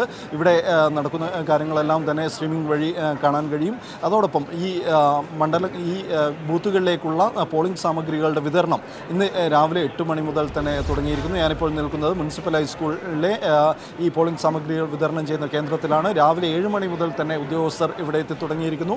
നീണ്ട ക്യൂ ആണ് പുറത്ത് ഒക്കെയുള്ളത്. ഉദ്യോഗസ്ഥരുടെ നീണ്ട ക്യൂ ഉണ്ട്. പോളിംഗ് സാമഗ്രികൾ ഏറ്റുവാങ്ങാൻ വേണ്ടി ഉദ്യോഗസ്ഥർ വന്നിരിക്കുന്നു. അതോടൊപ്പം ചേർത്ത് പറയേണ്ട ഒരു കാര്യം, വയനാട് ജില്ലയുമായി ചേർന്ന് കിടക്കുന്ന പ്രദേശങ്ങൾ, അതേപോലെ കണ്ണൂർ ജില്ലയുടെ വനാതിർത്തി പങ്കിടുന്ന പ്രദേശങ്ങൾ, ഇങ്ങനെ 39 ഇടങ്ങളിൽ മാവോയിസ്റ്റ് ഭീഷണിയുള്ള സ്ഥലങ്ങൾ കൂടിയുണ്ട്. ഇവിടെ 3 ടയർ സുരക്ഷാ സംവിധാനങ്ങളാണ് ഒരുക്കിയിരിക്കുന്നത്. അതായത് പോലീസിന് പുറമെ കേന്ദ്രസേനയും അതേപോലെ തണ്ടർ ബോൾട്ടും ഇവിടെ സുരക്ഷ ഉറപ്പാക്കും. ഇങ്ങനെ ഈ സ്ഥലങ്ങളിലൊക്കെ തന്നെ ഇവിടെയും അതേപോലെ തന്നെ പ്രശ്നബാധിത ബൂത്തുകളിലും സംഘർഷമുണ്ടാവാൻ സാധ്യതയുള്ള സമയമായി കണക്കാക്കുന്നത് 4 മണി മുതൽ 6 മണി വരെയുള്ള സമയമാണ്. ഈ സമയങ്ങളിൽ പ്രത്യേക നിരീക്ഷണ സംഘം കൂടി ഈ ബൂത്തുകളിലെല്ലാം ഉണ്ടാവും. കണ്ണൂരിൽ നിന്നുള്ള വിവരങ്ങളാണ് നൽകിക്കൊണ്ടിരിക്കുന്നത്. വയനാട് നിന്ന് മനു ഭരത് കൂടി ചേരുകയാണ്. മനു, അശ്വിൻ ഇപ്പോൾ സൂചിപ്പിച്ചതുപോലെ തന്നെ വയനാട്ടിൽ മാവോയിസ്റ്റ് ഭീഷണി നിലനിൽക്കുന്ന ഒരു സാഹചര്യമുണ്ട്. അവിടെയും ഒരു 3 ടയർ സുരക്ഷ തന്നെയാണോ ഏർപ്പെടുത്തിയിട്ടുള്ളത്? പോളിംഗ് സാമഗ്രികളുടെ വിതരണം എങ്ങനെ പുരോഗമിക്കുന്നു?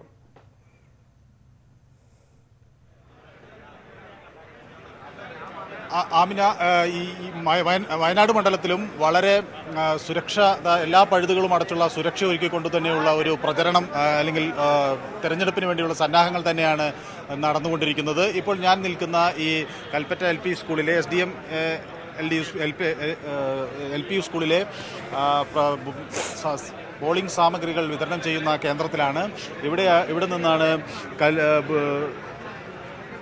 സുൽത്താൻ ബത്തേരിയിലെ പോളിംഗ് ഉപകരണങ്ങൾ ഇവിടെ നിന്നാണ് വിതരണം ചെയ്യുന്നത്. ഇതുകൂടാതെ SKMJS ഹയർ സെക്കൻഡറി സ്കൂളിലെ ജൂബിലി ഹാളിലും SKMJSന്റെ മെയിൻ ഹാളിൽ നിന്നും പോളിംഗ് ഉപകരണങ്ങൾ വിതരണം ചെയ്യുന്നുണ്ട്. 575 പോളിംഗ് സ്റ്റേഷനുകളാണ് കൽപ്പറ്റയിൽ ഉള്ളത്. ഇതുകൂടാതെ മൊത്തം മണ്ഡലത്തിൽ, വയനാട് മണ്ഡലത്തിൽ 1311 പോളിംഗ് സ്റ്റേഷനുകൾ ആണ് ഉള്ളത്.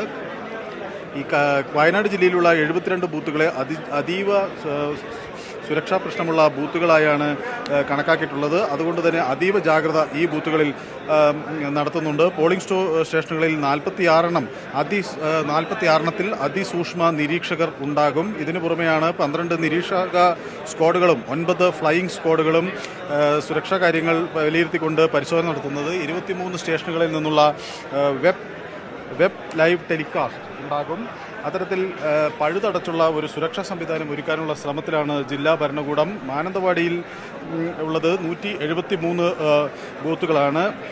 ഇവിടെ അതുപോലെ തന്നെ ബത്തേരിയിൽ 215 ബൂത്തുകൾ ഉണ്ട്. കൽപ്പറ്റയിൽ 187 ബൂത്തുകളും തിരുവനമ്പാടിയിൽ 174 ബൂത്തുകളും ഏറനാട് 159 ബൂത്തുകളും നിലമ്പൂരിൽ 199 ബൂത്തുകളും വണ്ടൂരിൽ 204 ബൂത്തുകളും ആണ് ഉള്ളത്. അങ്ങനെ 13,57,819 പേരാണ് ഇവിടെ തെരഞ്ഞെടുപ്പിൽ ഈ വിധി എഴുതുക. ഇതിൽ ഭൂരിപക്ഷവും സ്ത്രീകളാണ്. 6,84,807 സ്ത്രീകളാണ് ഇത്തവണ വയനാട് മണ്ഡലത്തിൽ അവരുടെ സ്ഥാനാർത്ഥിക്കായി വിധി എഴുതുന്നത്. പുരുഷ വോട്ടർമാരാകട്ടെ അല്പം കുറവാണെങ്കിലും അവരുടെയും പുരുഷ വോട്ടർമാരുടെ എണ്ണം ഒരല്പം കുറവാണ്. ഏതാണ്ട് 6,73,011 പുരുഷ വോട്ടർമാരാണ് ഈ ബൂത്തിൽ ഉള്ളത്. 123 പോസ്റ്റൽ ബാലറ്റുകൾ ഇതിനകം ലഭിച്ചു കഴിഞ്ഞിട്ടുണ്ട്. ഏതായാലും അതീവ സുരക്ഷയോടുകൂടി തന്നെയുള്ള പോളിംഗ് ആയിരിക്കും ഈ വയനാട് മണ്ഡലത്തിൽ നടക്കുക. ചില പോളിംഗ് ബൂത്തുകൾ വിദൂര സ്ഥലങ്ങളിൽ ഉള്ളതാണ്. സുൽത്താൻ ബത്തേരിയിൽ അങ്ങനെ 2 പോളിംഗ് സ്റ്റേഷനുകളാണ് ഉള്ളത്. ഒന്ന് കുറിച്ചിയാടും ചെട്ടിയാലത്തൂരുമുള്ള 2 പോളിംഗ് സ്റ്റേഷനുകൾ വിദൂര മേഖലയിൽ ഉള്ളതാണ്. കൽപ്പറ്റയിൽ നിന്ന് ഏതാണ്ട് 42 കിലോമീറ്റർ ആണ് ഈ 42 കിലോമീറ്റർ ദൂരം വരും ഈ കുറിച്യാട് പോളിംഗ് സ്റ്റേഷനിലേക്ക്. അതുപോലെ ചെട്ടിയാലത്തൂർ 47 കിലോമീറ്റർ വരും. കുറിച്യാൻ മല എന്നത് കൽപ്പറ്റ നിയോജകമണ്ഡലത്തിൽ ഉള്ള മറ്റൊരു വിദൂരതയുള്ള പോളിംഗ് സ്റ്റേഷനാണ്. ഏതാണ്ട് 20 കിലോമീറ്റർ ദൂരം ഉള്ള ഒരു പോളിംഗ് സ്റ്റേഷൻ. ഇതെല്ലാം ഇവിടെ എല്ലായിടത്തേക്കും പോളിംഗ് സാമഗ്രികൾ എത്തി വളരെ പഴുതടച്ചുള്ള ഒരു ജനാധിപത്യ പ്രക്രിയയിൽ ഏറ്റവും മനോഹരമായ നിമിഷം എന്ന് വേണമെങ്കിൽ വിശേഷിപ്പിക്കാവുന്ന തെരഞ്ഞെടുപ്പിനുള്ള തയ്യാറെടുപ്പുകൾ വയനാട്ടിൽ സങ്കീർണമായ ഈ പ്രശ്നങ്ങളെല്ലാം അതിജീവിച്ചുകൊണ്ട് തന്നെ വളരെ സുഗമമായി മുന്നോട്ട് പോകുന്നു എന്നതിൻ്റെ വിവരങ്ങളാണ് ഇവിടെ നിന്ന് നൽകാനുള്ളത്. എല്ലാ തരത്തിലുള്ള സുരക്ഷാ സംവിധാനങ്ങളും ഒരുക്കിയിട്ടുള്ളതായിട്ടാണ് ജില്ലാ ഭരണകൂടം ഇവിടെ അറിയിക്കുന്നത്. തണ്ടർ ബോൾട്ടിൻ്റെ പ്രത്യേക സുരക്ഷ കൂടി ഈ മേഖലയിൽ ഉണ്ട്. ഒരു പ്രധാന കാര്യം ഈ കർഷകരോട് പ്രധാനമായും കർഷകരോടാണ് ഈ മാവോയിസ്റ്റുകൾ ഇത്തരത്തിൽ തെരഞ്ഞെടുപ്പ് നിന്നും വിട്ടുനിൽക്കണം എന്ന് ആവശ്യപ്പെട്ടുകൊണ്ട് ഒരു ആഹ്വാനം നൽകിയിട്ടുള്ളത്. അതിനെതിരെ എല്ലാം തന്നെ ശക്തമായി ജനാധിപത്യ പ്രക്രിയയിൽ പങ്കുകൊള്ളാനുള്ള ഒരു പ്രചരണം ജില്ലാ ഭരണകൂടത്തിൻ്റെ ഭാഗത്തു നിന്ന് നടക്കുകയും ചെയ്യുന്നു. മാത്രവുമല്ല മാവോയിസ്റ്റുകൾ ഏതെങ്കിലും തരത്തിൽ ഇത് തടസ്സപ്പെടുത്തിയാൽ അതിനെതിരെ അത് ശക്തമായി നേരിടാനുള്ള എല്ലാവിധ സജ്ജീകരണങ്ങളും ജില്ലാ ഭരണകൂടം ഒരുക്കിയതായും അവകാശപ്പെടുന്നുണ്ട്. ഏതായാലും അല്പസമയത്തിനകം തന്നെ ഈ സാമഗ്രികൾ കൈമാറുന്നതിന്റെ ദൃശ്യങ്ങൾ നമുക്ക് നൽകാൻ കഴിയും. അമിന, ശരി. വയനാട്ടിൽ നിന്ന് മനു ഭരത്താണ് വിവരങ്ങൾ നൽകിയത്. ഇനി സ്ഥാനാർത്ഥികളുടെ പ്രതീക്ഷകൾ എങ്ങനെയൊക്കെയാണെന്ന് നോക്കാം. തിരുവനന്തപുരത്തെ NDA സ്ഥാനാർത്ഥി കുമ്മനം രാജശേഖരനൊപ്പം ഞങ്ങളുടെ പ്രതിനിധി ഉമേഷ് ബാലകൃഷ്ണൻ ചേരുകയാണ്. എങ്ങനെയുണ്ട് അവസാന ലാപ്പിൽ പ്രതീക്ഷകൾ? അല്ല, കുട്ടിക്കലാശത്തോടു കൂടി വളരെയേറെ പ്രതീക്ഷകൾ വർദ്ധിച്ചു. കാരണം എല്ലാ സ്ഥലങ്ങളിലും വോട്ടർമാർ തന്നെ പുറത്തിറങ്ങി വന്ന് എനിക്ക് പിന്തുണ നൽകുന്നു. ഞാൻ പാറശാല മുതൽ 7 മണ്ഡലങ്ങൾ ടച്ച് ചെയ്തുകൊണ്ടുള്ള യാത്രയായിരുന്നു. ജനപിന്തുണ വളരെയേറെ ഉണ്ട് എന്നുള്ളത് വ്യക്തമാക്കുന്ന നിരവധി പ്രകടനങ്ങളും പിന്തുണ നൽകിക്കൊണ്ടുള്ള സമ്മേളനങ്ങളും ഒക്കെ ഓരോ സ്ഥലങ്ങളിൽ കാണാൻ സാധിച്ചു. തിരുവനന്തപുരത്ത് പ്രവചനങ്ങൾക്ക് അതീതമാണ് മത്സരം. അവസാന നിമിഷ അടിയൊഴുക്കുകൾ അത് എത്രത്തോളം എന്തെങ്കിലും ഭയപ്പെടുന്നുണ്ടോ? യാതൊരു വിധത്തിലുള്ള അടിയൊഴുക്കുകളും ഭയപ്പെടാൻ തക്ക വിധത്തിൽ ഉണ്ട് എന്ന് എനിക്ക് തോന്നുന്നില്ല. കാരണം ജനങ്ങൾ എന്നെ അങ്ങേയറ്റം സ്നേഹിക്കുന്നു. ഞാൻ ആശ്രയിച്ചതും ജനങ്ങളെയാണ്. ജനങ്ങളുടെ ഇടയിലായിരുന്നു ഞാൻ കഴിഞ്ഞ ഇത്രയും ദിവസക്കാലം. അപ്പോൾ അവരുടെ പിന്തുണ, അവരുടെ സഹായം എപ്പോഴും ഉണ്ട് എന്ന് തന്നെയാണ് എൻ്റെ വിശ്വാസം. തിരുവനന്തപുരത്ത് കഴിഞ്ഞ ദിവസം പ്രതിപക്ഷ നേതാവ് അടക്കം പറഞ്ഞത് LDFും UDFും തമ്മിലാണ് മത്സരം, BJP മത്സര രംഗത്തില്ല എന്ന്. ആ ഒരു BJP പ്രചരണ രംഗത്തില്ലാന്ന്, മത്സര രംഗത്തില്ലാന്ന് അത് രാഷ്ട്രീയപരമായ ഒരു അന്ധത ബാധിച്ച ആരോ പറയുന്നതാണ്. അവർ കാഴ്ചശക്തി കിട്ടാൻ എന്തെങ്കിലും ഒരു കണ്ണാടി കിട്ടാൻ എന്തെങ്കിലും ചെയ്താൽ മതിയായിരുന്നു. ഒരു ഉൾക്കാഴ്ച ഇല്ലാത്തതുകൊണ്ടാണ്. അപ്പോൾ അവരെ അതൊക്കെ കൃത്രിമമായി പടച്ചുണ്ടാക്കുന്ന ഇതാണ്. ചോദ്യം ഉണ്ടാക്കി അല്ല, ഉത്തരം ആദ്യം കണ്ടെത്തി ചോദ്യം ഉണ്ടാക്കുന്നവരാണ്. ചോദ്യങ്ങൾക്ക് ഉത്തരം കാണാൻ അവർ തയ്യാറില്ല. കൊല്ലത്തെ LDF സ്ഥാനാർത്ഥി KN ബാലഗോപാലിനൊപ്പം ഞങ്ങളുടെ പ്രതിനിധി ശ്യാം ദേവരാജ് ചേരുകയാണ്. നിശബ്ദ പ്രചരണത്തിന്റെ നിമിഷങ്ങളിലാണ് കൊല്ലത്തെ 3 മുന്നണി സ്ഥാനാർത്ഥികളും. ഇപ്പോൾ നമുക്കൊപ്പം ഇടതുപക്ഷ സ്ഥാനാർത്ഥി ശ്രീ KN ബാലഗോപാലാണ് നമുക്കൊപ്പം ചേരുന്നത്. അദ്ദേഹത്തോട് തന്നെ നമുക്ക് കാര്യങ്ങൾ ചോദിക്കാം. ഇന്ന് നിശബ്ദ പ്രചരണത്തിന്റെ നിമിഷങ്ങളാണ്. ഏത് രീതിയിലാണ്, എങ്ങനെയാണ് ഇന്നത്തെ ഒരു പ്ലാൻ? നിശബ്ദ പ്രചരണം എന്ന് പറഞ്ഞാൽ ആളുകളെ സ്വകാര്യമായി കാണുക, വിളിക്കുക തുടങ്ങിയ കാര്യങ്ങളാണ് എല്ലാ സ്ഥലത്തും നടക്കുക. അതിൻ്റെ പ്രവർത്തനം തന്നെ അങ്ങനെ തന്നെയാണ്. പരമാവധി ആളുകളെ കോൺടാക്റ്റ് ചെയ്യുക, വോട്ടർമാരോടെയും പൊതുവിലെ സംഘടനാ പ്രവർത്തകരോടെയും ഇക്കാര്യവുമായി ബന്ധപ്പെട്ട് തെരഞ്ഞെടുപ്പിൻ്റെ സഹായങ്ങൾ അഭ്യർത്ഥിക്കുക. കഴിഞ്ഞ വിവാദങ്ങളേറെ നിറഞ്ഞത്, അല്ലെങ്കിൽ കഴിഞ്ഞ ഒരു ഈ തെരഞ്ഞെടുപ്പ് കാലം തുടങ്ങുന്നതിന് മുമ്പ് തന്നെ രാഷ്ട്രീയ ചർച്ചകൾ, രാഷ്ട്രീയ വിവാദങ്ങളൊക്കെ നിരവധി വന്നതാണ്. അത്തരമൊരു ഘട്ടത്തിൽ അതിൻ്റെ ഏറ്റവും ഒടുവിലേക്ക് എത്തുമ്പോൾ പോലും നിരവധി വിവാദങ്ങളുണ്ടായിരുന്നു. ഇതെല്ലാം കഴിയുമ്പോൾ, മാത്രമല്ല ഏറ്റവും ശക്തമായ പ്രചരണ കാലഘട്ടം കൂടിയാണ് കഴിഞ്ഞു പോകുന്നത്. ഇതെല്ലാം കഴിയുമ്പോൾ എത്രത്തോളം ആത്മവിശ്വാസമുണ്ട്? വളരെ ആത്മവിശ്വാസമുണ്ട് ഞങ്ങളെ സംബന്ധിച്ച്. കാരണം ഞങ്ങൾ ജനങ്ങളുടെ മധ്യത്തിൽ പ്രവർത്തിക്കുന്നവരാണ്. കഴിഞ്ഞ പഞ്ചായത്ത് തെരഞ്ഞെടുപ്പിലും അസംബ്ലി തെരഞ്ഞെടുപ്പിലും ഒക്കെ വലിയ തോതിലുള്ള പ്രചരണം എല്ലാവരും നടത്തി. അപ്പോൾ ഞങ്ങൾ ആത്മവിശ്വാസത്തോടു കൂടി പറഞ്ഞു ഇവിടെ ഏറ്റവും മെച്ചപ്പെട്ട വിജയമായിരിക്കും, ഏറ്റവും മെച്ചപ്പെട്ട റിസൾട്ടായിരിക്കും എന്ന് പറഞ്ഞു. ഒരു ഘട്ടത്തിൽ അസംബ്ലി തെരഞ്ഞെടുപ്പിനകത്ത് കേരളത്തിൽ 40 മുതൽ 50 വരെ LDF വരത്തുള്ളൂ എന്നുള്ള സർവേ ഇപ്പോൾ ഈ സർവേ പറഞ്ഞ ആളുകൾ തന്നെ പറഞ്ഞിരുന്നു. കൊല്ലം ജില്ലയിൽ 5 സീറ്റ് ഒക്കെ കിട്ടുമെന്നാണ് പറഞ്ഞത്. അപ്പോൾ അന്നും തെരഞ്ഞെടുപ്പിൻ്റെ പ്രചരണത്തിൽ അന്ന് CPM ജില്ലാ സെക്രട്ടറിയാണ് ഞാൻ. ഒരു 10-30 വർഷത്തിലധികമായി വിദ്യാർത്ഥി രംഗം മുതൽ പ്രവർത്തിച്ചു വരുന്ന ഈ ജില്ലയിലെ ഒരു പ്രവർത്തകൻ എന്ന നിലയിൽ ഞങ്ങൾ നല്ല ആത്മവിശ്വാസത്തോടെ പറഞ്ഞു ഞങ്ങൾക്ക് നല്ല മെച്ചം ഉണ്ടാവും. ആ ഒരു സ്ഥിതി ഇപ്പോഴും നോക്കുമ്പോഴും ജനങ്ങളുടെ ഒരു മനസ്സിൽ അവരുടെ അടുത്തേക്ക് പോകുമ്പോൾ പൊതു കാര്യങ്ങൾ പറയുമ്പോൾ ഉണ്ടാകുന്ന ഒരു പ്രതികരണം വെച്ച് വലിയ സ്നേഹവും പിന്തുണയുമാണ് നമ്മുടെ ജില്ലയിൽ ഈ മണ്ഡലത്തിൽ ജനങ്ങളുടെ ഭാഗത്ത് കിട്ടുന്നത്. അതുകൊണ്ടാണ് കൊല്ലത്തെ LDF സ്ഥാനാർത്ഥി KN ബാലഗോപാലിന്റെ പ്രതികരണമാണ് കണ്ടത്. ഇനി ആലപ്പുഴയിലേക്ക് പോകാം. ആലപ്പുഴയിലെ LDF സ്ഥാനാർത്ഥി AM ആരിഫിന്റെ പ്രതീക്ഷകൾ എന്താണെന്ന് നോക്കാം. നിശബ്ദ പ്രചരണത്തിന്റെ മണിക്കൂറുകളാണ്. ആലപ്പുഴയിലെ LDF സ്ഥാനാർത്ഥി AM ആരിഫാണ് നമുക്കൊപ്പം ഉള്ളത്. ഇന്ന് എങ്ങനെയാണ് കാര്യങ്ങൾ നിശ്ചയിച്ചിട്ടുള്ളത്? ഇന്നിപ്പോൾ രാവിലെ ഞാൻ ഈ പ്രചരണ പ്രവർത്തനത്തിനിടയിൽ കുറച്ച് സ്ഥലങ്ങളിൽ കയറാൻ പറ്റാതിരുന്നിട്ട് ഭയങ്കര വിമർശനം വന്ന ചില സ്ഥലങ്ങളുണ്ട്. അപ്പോൾ അവിടെ പോകാൻ വേണ്ടി ഇറങ്ങി. ആ കൂട്ടത്തിൽ ആലപ്പുഴ റെയിൽവേ സ്റ്റേഷനിൽ ഒന്ന് കയറി. ഞാൻ സ്ഥിരമായി ട്രെയിനിലെ യാത്ര ചെയ്യാറുള്ളൂ തിരുവനന്തപുരത്തേക്ക്.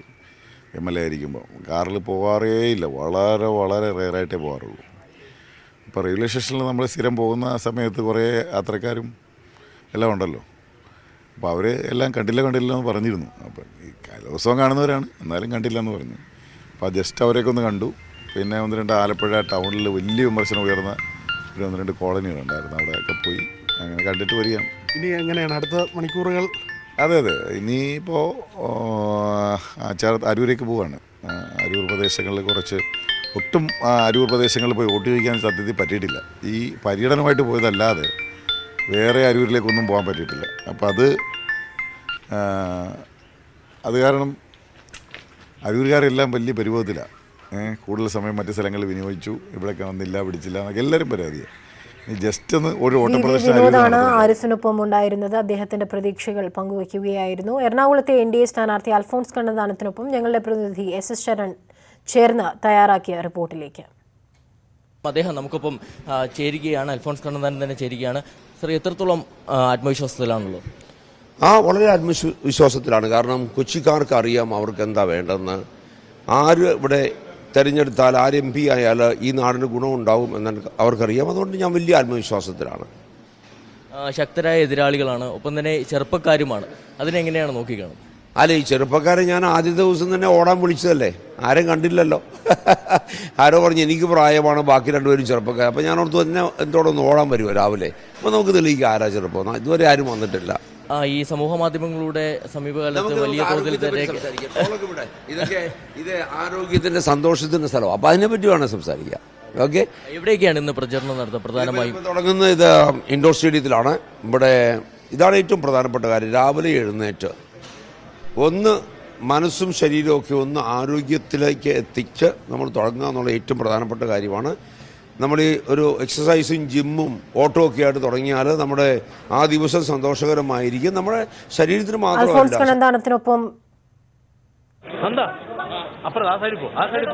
തിരുവനന്തപുരം ജില്ലാ കളക്ടറും മുഖ്യ വരണാധികാരിയുമായ K വാസുകി മാധ്യമങ്ങളെ കാണുകയാണ്. തത്സമയ ദൃശ്യങ്ങളിലേക്ക്.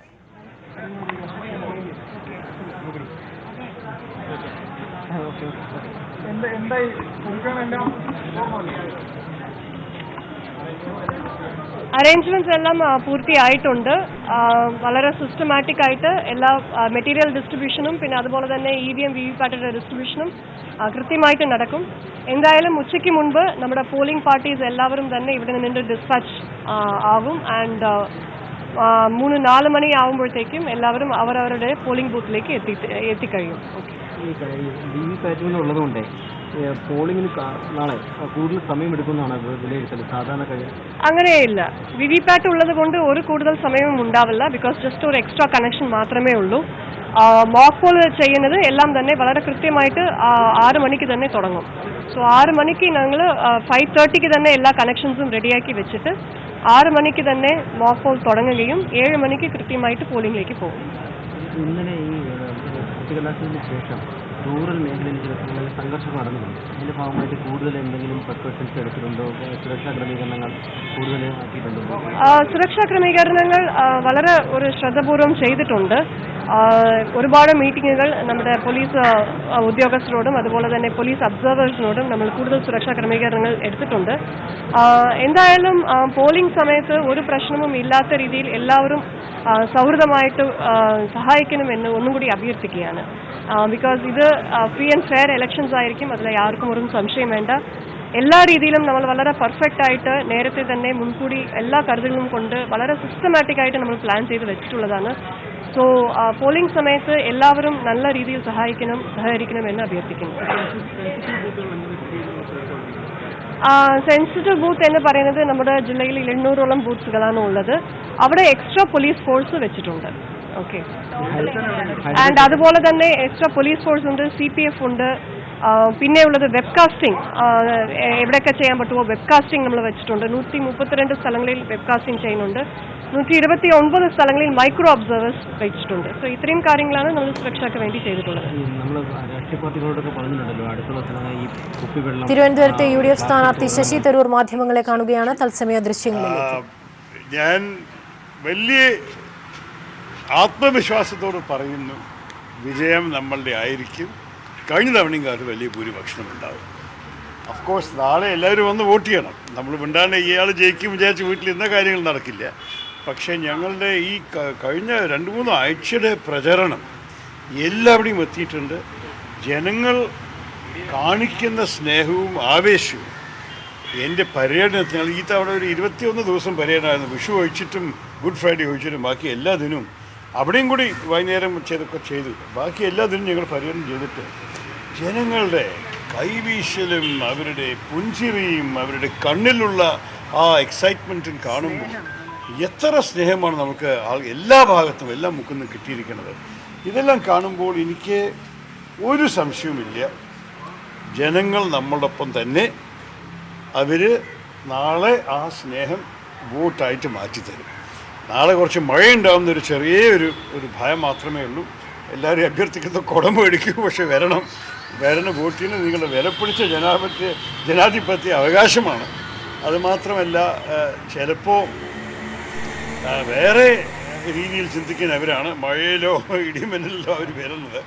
സാധാരണ വീട്ടിലിരിക്കുന്നവർക്ക് അങ്ങനെ ഈ കാലമൊക്കെ ശരിയായിട്ടില്ലെങ്കിൽ വരാതിരിക്കാതെ ഒരു മനസ്സുണ്ടാവും. അങ്ങനെ ചെയ്യരുത്. നമ്മളുടെ രാജ്യത്തിൻ്റെ ഭാവിക്കാണ് ഈ തെരഞ്ഞെടുപ്പ് നടക്കുന്നത്. ഇത് പാർലമെൻറ്റ് ഇലക്ഷൻ ശരിക്കും ഡൽഹിയിൽ സർക്കാർ ഉണ്ടാക്കുന്ന ഒരു ഇലക്ഷനാണ്. അപ്പോൾ ജനങ്ങൾക്ക് മനസ്സിലാവണം ആരാണ് കേരളത്തിൻ്റെ മൂല്യങ്ങൾ മുന്നോട്ട് ഡൽഹിയിൽ കൊണ്ടുപോകാനും ഇവിടുത്തെ ആവശ്യങ്ങൾക്കും ആശയങ്ങൾക്കും ആശങ്കയും ഡൽഹിയിൽ കേൾപ്പിക്കാൻ സാധിക്കുന്നത്. ഈ 10 വർഷക്കാലം ഞാനിത് എൻ്റെ കഴിവ് കാണിച്ചിട്ടുണ്ട്. അതുകൊണ്ട് ഈ സമയത്ത് എന്നെ തിരുവനന്തപുരത്ത് വേണ്ടി സംഘർഷിക്കാനും പോരാട്ടം നടത്താനും എന്നെ അയക്കണമെന്നാണ് എൻ്റെ അഭ്യർത്ഥന. ഇന്നലെ തിരുവനന്തപുരത്ത് AK ആന്റണി അംഗം പങ്കെടുക്കുന്ന റോഡ് ഷോ പോസ്റ്റലിൽ തടഞ്ഞുവെന്ന് UDFന്റെ പരാതിയുണ്ടല്ലോ. പക്ഷേ അത് അങ്ങനെ ഒരു സംഭവം ഉണ്ടായിട്ടില്ല. റോഡ് ബ്ലോക്കായപ്പോൾ സ്ഥാനാർത്ഥിക്കും AK ആന്റണിക്കും ഇറങ്ങി നടക്കേണ്ടി വരികയായിരുന്നുവെന്നാണ് LDF പറയുന്നത്. ഞാനൊരു കാര്യം പറയട്ടെ, ഭാഗ്യത്തോടെ ഒരു 6-7 ചാനൽമാർ അവിടെ ഉണ്ടായിരുന്നു. അവർ കണ്ടതാണ്. ഞങ്ങൾ ആദ്യം മര്യാദയോടെ അവിടെ നിന്നു. 5-10 മിനിറ്റ് നിന്നു. ഞങ്ങൾ സ്റ്റാൻഡായിരുന്നു. അവർ ജാഥ പോയിട്ടുണ്ടെങ്കിൽ അവർ പോയ ശേഷം ശരിയാവാല്ലോ. പറഞ്ഞാൽ ഈ മെയിൻ വേളി ടൂറിസ്റ്റ് വില്ലേജിന് മുമ്പിലത്തെ റോഡ് വന്നിട്ട് വലത്തെ ഭാഗത്ത് മാധവപുരത്ത് പോകാൻ ഒരു റോഡുണ്ട്. അവിടെ തിരിയാനായിരുന്നു അവരുടെ ഉദ്ദേശം. ഈ തടസ്സം വന്ന ഉടനെ കുറച്ച് തിരിഞ്ഞിട്ടുണ്ടായിരുന്ന LDF പ്രവർത്തകർ തിരിച്ചു വന്നിട്ട് തടസ്സത്തെ കൂടിയാക്കി ഞങ്ങളുടെ പ്രവർത്തകരുടെ മുമ്പിൽ ഡാൻസ് ചെയ്യാനൊക്കെ തുടങ്ങി വലിയൊരു ബഹളമുണ്ടാക്കാൻ ശ്രമിച്ചു. എൻ്റെ അർത്ഥം നേരിട്ട് പോയിക്കൊണ്ടിരുന്നിട്ടുണ്ടെങ്കിൽ ഒരു 10 മിനിറ്റ് കൂടി കാത്തിരുന്നാൽ എല്ലാം മാറിയിട്ടാണ് ട്രാഫിക് ബ്ലോക്ക്. അത് കഴിഞ്ഞിട്ട് ഞങ്ങൾ മനസ്സിലാവാൻ തുടങ്ങി അവർ ഞങ്ങളെ ഇളകുന്നില്ല. പിന്നെ മുന്നോട്ട് പോയ ചില മാധ്യമ പ്രവർത്തകർ വന്നിട്ട് പറഞ്ഞു, ഇത് നിങ്ങളെ തടുക്കാൻ വേണ്ടി ഒരു പരിപാടിയാണ്, ഇവർ ഇളകണയില്ല. മാധ്യമ പ്രവർത്തകർ അവർ കണ്ടതിനെ ഞങ്ങൾ അറിയിച്ച ശേഷമാണ് ഞാനും AK ആന്റണിയും കൂടി സംസാരിച്ചിട്ട് അദ്ദേഹം പറഞ്ഞു, നമ്മളിനി പിൻവലിച്ച് തിരിച്ചു പോയാൽ നമ്മൾക്കൊരു വലിയൊരു വഷളാണ്. ഓൾസോ ഇത് അപ്രൂവ് റൂട്ടാണ്, പോലീസുകാർ അപ്രൂവ് ചെയ്ത റൂട്ടാണ്. മുന്നോട്ട് പോകാനൊരു വഴിയില്ല. ഞങ്ങൾക്ക് 6 മണി വരെ ഉള്ളൂ. അത് കഴിഞ്ഞിട്ട് ഒരു ശബ്ദം ഉണ്ടാക്കാൻ പാടില്ല. അപ്പോൾ ഈ സ്ഥിതിയിൽ 4:15 മണി മുതൽ 5 മണി വരെ, ഒരു 5 മിനിറ്റ് ആയിരുന്നു. അപ്പോൾ ഞങ്ങൾ ഇനി ഇതിനെ നമ്മൾ നഷ്ടപ്പെടാൻ സാധിക്കില്ല. പണ്ട് അദ്ദേഹത്തിൻ്റെ നിർബന്ധത്തിൽ നമ്മൾ വാഹനത്തിൽ ഇറങ്ങി ഈ ലെഫ്റ്റുകാരുടെ ബഹളത്തിൻ്റെ ഇടയിൽ കൂടി ഞങ്ങൾ നടന്നിട്ട് മുന്നോട്ട് പോയി. ഒരു 10 മിനിറ്റ് നടന്നിട്ട് ഞങ്ങൾ ആ ബ്ലോക്കിനെ കടന്ന ശേഷം അവർക്ക് ഈ തടസ്സത്തിലൊരു ഉപയോഗമില്ല എന്ന് മനസ്സിലാക്കിയ ശേഷമാണ് അവർ ഞങ്ങളുടെ വാഹനങ്ങളെ ഞങ്ങളുടെ പുറകെ വരാൻ സമ്മതിച്ചത്. അങ്ങനെ വാഹനങ്ങൾ വന്നു, ഞങ്ങൾ വാഹനത്തിൽ കയറി റിസ്യൂം ചെയ്തു. പക്ഷേ മൊത്തത്തിലൊരു 3/4 മണിക്കൂർ 50 മിനിറ്റ് നഷ്ടപ്പെട്ടു പോയി അനാവശ്യമായിട്ട്. ഇത് ശരിക്ക് ജനാധിപത്യ വിരുദ്ധമായ ഒരു പ്രവർത്തനം. ഞാൻ പോലീസുകാരോട് ചോദിച്ചു, മര്യാദയോട് ചോദിച്ചു, നിങ്ങളിവിടെ നിൽക്കുന്നു, നിങ്ങൾക്കൊരു ഉത്തരവാദിത്വമില്ലേ? നിങ്ങൾ ഞങ്ങൾക്ക് അനുവാദിച്ച റൂട്ടാണ്, അവർക്ക് ഈ റൂട്ടിൽ ഫുൾ എടുക്കാൻ അവകാശം. അഥവാ അവർ ജാഥ പോകണമെങ്കിലും കൂടി ഒരു വരി അവർക്കും ഒരു വരി ഞങ്ങൾക്കല്ല വേണ്ടത്. ആരാണ് അവരെ 2 വരിയിൽ നിന്ന് ഞങ്ങൾ എടുക്കാൻ സമ്മതിച്ച് ചോദിക്കുമ്പോൾ അവർക്ക് മറുപടിയില്ല. ആകെ 3 പോലീസെ ആ ഡ്യൂട്ടിയിൽ വെച്ചിട്ടുണ്ടായിരുന്നുള്ളൂ. അവരല്ലേ, പോലീസല്ലേ റൂട്ട് അപ്രൂവ് ചെയ്യണത്. അപ്പോൾ ഇത്ര തിരക്കുള്ള ഒരു സമയം ഇങ്ങനെ 2 പാർട്ടിയും ഒരേ പാതയിൽ കൂടി പോകണമെന്ന് അറിഞ്ഞിട്ടും കൂടി 3 പോലീസുകാരെ ഡ്യൂട്ടി നിർത്തി. ഞാൻ അത് കഴിഞ്ഞിട്ട് നഗരത്തിൽ വരുമ്പോൾ കാണുകയാണ്, ഓരോരു മുക്കിൽ 15-20 പോലീസുകാർ ഒന്നും ചെയ്യാണ്ട് മിണ്ടാണ് നിൽക്കുന്നുണ്ട്. അവിടെ അത്ര ആൾക്കാരുണ്ടെങ്കിൽ അറ്റ്ലീസ്റ്റ് ആ റോഡൊന്നും ക്ലിയർ ചെയ്ത് തരാൻ സാധിച്ചിട്ടുണ്ടാകും. ഞങ്ങൾക്ക് തോന്നുന്നു ഇത് മനഃപൂർവ്വം ചെയ്തെന്ന് മാത്രമല്ല, ഇത് ശരിക്കും ഒരു മര്യാദക്കേടാണ് ചില ലെഫ്റ്റ് പ്രവർത്തകരെ കാണിച്ചത്. അതുകൊണ്ട് ഞാൻ വന്ന ശേഷം ഇലക്ഷൻ കമ്മീഷണറും DGP പോലീസിനും കുറിച്ച് സംസാരിച്ചു. തിരുവനന്തപുരത്തെ UDF സ്ഥാനാർത്ഥി ശശി തരൂർ മാധ്യമങ്ങളോട് കാര്യങ്ങൾ വിശദീകരിക്കുകയായിരുന്നു. എല്ലാവരും വോട്ട് ചെയ്യണമെന്നും അദ്ദേഹം അഭ്യർത്ഥിച്ചു. കേരളത്തിന് പുറമെ രാജ്യത്തെ 96 മണ്ഡലങ്ങളും നാളെ പോളിംഗ് ബൂത്തിലേക്ക്. ജമ്മു കശ്മീരിലെ അനന്ത്നാഗ് മണ്ഡലത്തിലെ ഒരു ജില്ലയും വോട്ടെടുപ്പ് മാറ്റിവെച്ച ത്രിപുര ഈസ്റ്റും നാളെ വിധിയെഴുതും. 7 ഘട്ടമായി നടക്കുന്ന ലോക്സഭാ തെരഞ്ഞെടുപ്പിൽ കൂടുതൽ മണ്ഡലങ്ങൾ വിധിയെഴുതുന്നത് 3ാം ഘട്ടത്തിലാണ്. കേരളമടക്കം 13 സംസ്ഥാനങ്ങളിലെയും 2 കേന്ദ്രഭരണ പ്രദേശങ്ങളിലെയും അടക്കം 116 മണ്ഡലങ്ങളാണ് വോട്ടവകാശം വിനിയോഗിക്കുക. 1640 സ്ഥാനാർത്ഥികളാണ് മത്സരരംഗത്തുള്ളത്. കേരളത്തിന് പുറമെ ഗുജറാത്തിലെയും ഗോവയിലെയും മുഴുവൻ മണ്ഡലങ്ങളും ചൊവ്വാഴ്ച വിധിയെഴുതും. കർണാടകയിലെയും മഹാരാഷ്ട്രയിലെയും 14 മണ്ഡലങ്ങളിൽ വീതമാണ് വോട്ടെടുപ്പ്. UPയിലെ 10ഉം ഛത്തീസ്ഗഡിലെ 7ഉം ഒഡീഷയിലെ 6ഉം പശ്ചിമബംഗാളിലെയും ബീഹാറിലെയും 5 വീതവും അസമിലെ 4 മണ്ഡലങ്ങളും പോളിംഗ് ബൂത്തിലെത്തും. ജമ്മു കശ്മീരിലെ അനന്ത്നാഗ് മണ്ഡലത്തിൽ 3 ഘട്ടങ്ങളായാണ് വോട്ടെടുപ്പ്. അനന്ത്നാഗിലെ അനന്ത്നാഗ് ജില്ല 3ാം ഘട്ടത്തിൽ വിധിയെഴുതും. കേന്ദ്രഭരണ പ്രദേശങ്ങളായ ദാമൻ ദിയു, ദാദ്ര നഗർ ഹവേലി എന്നിവിടങ്ങളിലും ചൊവ്വാഴ്ചയാണ് വോട്ടെടുപ്പ്. Election desk, news 18. രാഹുൽ ഗാന്ധിയുടെ നാമനിർദ്ദേശ പത്രികയിലെ സത്യവാങ്മൂലത്തെ സംബന്ധിച്ച് പരാതി ഉന്നയിച്ച LDFും NDAയും. അമേഠിയിലെ രാഹുൽ ഗാന്ധിയുടെ നാമനിർദ്ദേശ പത്രികയിലെ സത്യവാങ്മൂലത്തെ സംബന്ധിച്ച് പരാതി ഉന്നയിച്ച LDFും NDAയും രംഗത്തെത്തുകയായിരുന്നു. തിരഞ്ഞെടുപ്പ് നീട്ടിവെക്കണമെന്നാവശ്യപ്പെട്ട NDA തിരഞ്ഞെടുപ്പ് കമ്മീഷന് പരാതി നൽകി. ആരോപണം പരാജയഭീതി മൂലമാണെന്ന് കോൺഗ്രസ് നേതാക്കൾ പ്രതികരിച്ചു. വയനാടിന് പുറമെ അമേഠിയിൽ നിന്നും ജനവിധി തേടുന്ന കോൺഗ്രസ് അധ്യക്ഷൻ രാഹുൽ ഗാന്ധിയുടെ നാമനിർദ്ദേശ പത്രികയിൽ ഇന്ന് സൂക്ഷ്മ പരിശോധന നടക്കും. രാഹുൽ സമർപ്പിച്ച പത്രികയിൽ ഗുരുതര പിഴവുകൾ ചൂണ്ടിക്കാട്ടപ്പെട്ടതിനെ തുടർന്നാണ് സൂക്ഷ്മ പരിശോധന റിട്ടേണിംഗ് ഓഫീസർ മാറ്റിവെച്ചത്. ശ്രീലങ്കയിൽ സ്ഫോടന പരമ്പരയിൽ കൊല്ലപ്പെട്ടവരുടെ എണ്ണം 290ആയി. സ്ഫോടനത്തിന് പിന്നിൽ പ്രവർത്തിച്ചെന്ന് സംശയിക്കുന്ന 24 പേർ പിടിയിലായതായി ശ്രീലങ്കൻ സർക്കാർ അറിയിച്ചു. അതേസമയം സ്ഫോടനത്തിൽ കൊല്ലപ്പെട്ട ശ്രീലങ്കൻ പൗരത്വമുള്ള മലയാളി യുവതി റസീനയുടെ മൃതദേഹം ശ്രീലങ്കയിൽ തന്നെ സംസ്കരിക്കാൻ ബന്ധുക്കൾ തീരുമാനിച്ചു.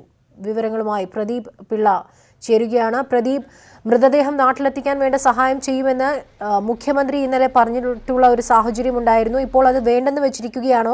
ശ്രീലങ്കയിൽ തന്നെ മൃതദേഹം സംസ്കരിക്കാനുള്ള നടപടിക്രമങ്ങളുമായാണോ മുന്നോട്ട് പോകുന്നത്? അമീന, മുഖ്യമന്ത്രിയുടെ ഓഫീസും നോർക്കയും ഈ കുട്ടിയുടെ ബന്ധുക്കളുമായി, റസീനയുടെ ബന്ധുക്കളുമായി ബന്ധപ്പെടുകയും വേണ്ട സഹായം ഉടനെ തന്നെ നാട്ടിലെത്തിക്കാനുള്ള സഹായം ചെയ്യാം എന്ന് വാഗ്ദാനം ചെയ്യുകയും ചെയ്തിരുന്നു. പക്ഷേ നമ്മൾ മനസ്സിലാക്കേണ്ടത്, റസീന കേരളത്തിൽ വേരുകളുള്ള ആളാണെങ്കിലും റസീന ജനിച്ചതും വളർന്നതും ശ്രീലങ്കയിലാണ്. ശ്രീലങ്കൻ പൗരത്വമുള്ള യുവതിയാണ്. വിവാഹശേഷമാണ് ഇന്ത്യയിലേക്ക് മംഗലാപുരത്തേക്ക് എത്തിയത്. റസീനയുടെ മാതാപിതാക്കൾ കാസർഗോഡ് നിന്ന് അവിടേക്ക് കുടിയേറിയവരാണ്. അതുകൊണ്ട് തന്നെ അവിടെ ധാരാളം ബന്ധുക്കളുണ്ട്. അതുകൊണ്ട് ഇങ്ങോട്ട് കൊണ്ടുവരേണ്ടതില്ല എന്നുള്ളത് ബന്ധുക്കളുടെ തീരുമാനമായിരുന്നു, അവിടെ സംസ്കരിക്കാമെന്നുള്ളത്.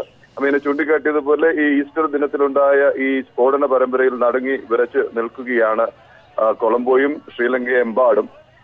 8 ഇടങ്ങളിലെ സ്ഫോടനങ്ങളിലായി കൊല്ലപ്പെട്ടവരുടെ എണ്ണം മണിക്കൂർ കഴിയുന്തോറും കൂടിക്കൊണ്ടേയിരിക്കുകയാണ്. ഇന്നലെ രാവിലെ 100-നടുപ്പിച്ച് തുടങ്ങിയ മരണസംഖ്യ ഇന്നിപ്പോൾ 290 എത്തി നിൽക്കുന്നു. വിവിധ രാജ്യങ്ങളിൽ നിന്നുള്ള വിനോദസഞ്ചാരികളും ഇതിൽപ്പെടും. ക്രിസ്ത്യൻ ദേവാലയങ്ങളും പഞ്ചനക്ഷത്ര ഹോട്ടലുകളും കേന്ദ്രീകരിച്ച് നടത്തിയ സ്ഫോടന പരമ്പര സർക്കാരിനെയും അധികൃതരെയും ഞെട്ടിച്ചിരിക്കുകയാണ്. കാരണം ഇത്തരം ഒരു ആക്രമണത്തിന് സാധ്യതയുണ്ടെന്ന് 10 ദിവസം മുൻപ് തന്നെ ശ്രീലങ്കയുടെ പോലീസ് മേധാവി പുജിത് സുന്ദര മുന്നറിയിപ്പ് നൽകിയിരുന്നു. എന്നിട്ടും ഇത് തടയാനായില്ല എന്നുള്ളതാണ് അധികൃതരെ ഞെട്ടിച്ചിരിക്കുന്നത്. ശരി, ചെന്നൈയിൽ നിന്നും പ്രദീപ് പിള്ളയാണ് വിവരങ്ങൾ നൽകിയത്. 9 മണി ഒറ്റനോട്ടത്തിൽ പൂർണ്ണമാകുന്നു. ഇനി കാണാം അടുത്ത വാർത്താ ബുള്ളറ്റിൻ. നമസ്കാരം.